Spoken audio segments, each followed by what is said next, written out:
Supreme court के आईनी bench ने इंतखाबात में धांधली समेत दीगर मुकदमात की समाअत बगैर कार्रवाई मुलतवी कर दी।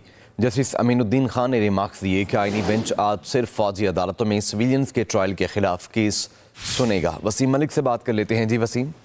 देखिए, बिल्कुल सुप्रीम कोर्ट ऑफ पाकिस्तान में आज साबिक वज़ीर-ए-आज़म और बानी चेयरमैन पाकिस्तान तहरीक इंसाफ और शेर अफजल मरवत समेत जो दीगर की दरख्वास्त थी 8 फरवरी के इंतखाबात के हवाले से जुडिशल कमीशन तश्कील देने की, और इसके साथ साथ 2005 के ज़लज़ला मुतासिरीन की बहाली का एक केस था और दीगर अहम आइनी मुकदमात थे, उनकी जो समाअत है वो मुलतवी कर दी गई है।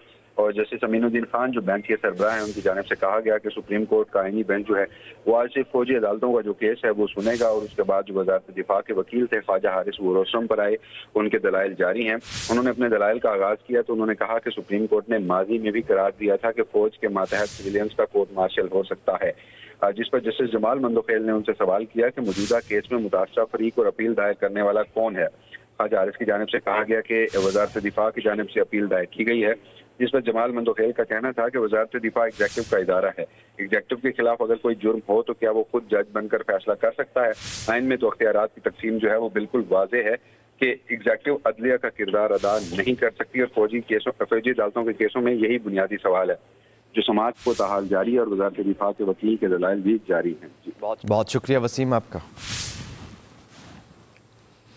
देखिए, बिल्कुल सुप्रीम कोर्ट ऑफ पाकिस्तान में आज साबिक वज़ीर-ए-आज़म और बानी चेयरमैन पाकिस्तान तहरीक इंसाफ और शेर अफजल मरवत समेत जो दीगर की दरख्वास्त थी 8 फरवरी के इंतखाबात के हवाले से जुडिशल कमीशन तश्कील देने की, और इसके साथ साथ 2005 के ज़लज़ला मुतासिरीन की बहाली का एक केस था और दीगर अहम आइनी मुकदमात थे, उनकी जो समाअत है वो मुलतवी कर दी गई है। और जस्टिस अमीनुद्दीन खान जो बेंच के सरबराह हैं, उनकी जानिब से कहा गया कि सुप्रीम कोर्ट का आइनी बेंच जो है वो आज सिर्फ फौजी अदालतों का जो केस है वो सुनेगा, और उसके बाद जो वज़ारत दिफा के वकील थे ख्वाजा हारिस वो रोस्टम पर आए, उनके दलाइल जारी हैं।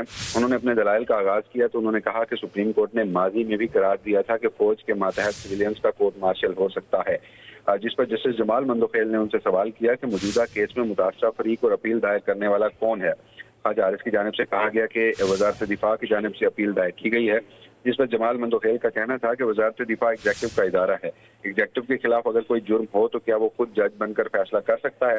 आइन में तो अख्तियारात की तकसीम जो है वो बिल्कुल वाज़ेह है कि एग्जेक्टिव अदलिया का किरदार अदा नहीं कर सकती, और फौजी अदालतों के केसों में यही बुनियादी सवाल है। जो समाअत को ताहाल जारी है और वज़ारत दिफा के वकील के दलाइल भी जारी हैं। बहुत बहुत शुक्रिया वसीम आपका।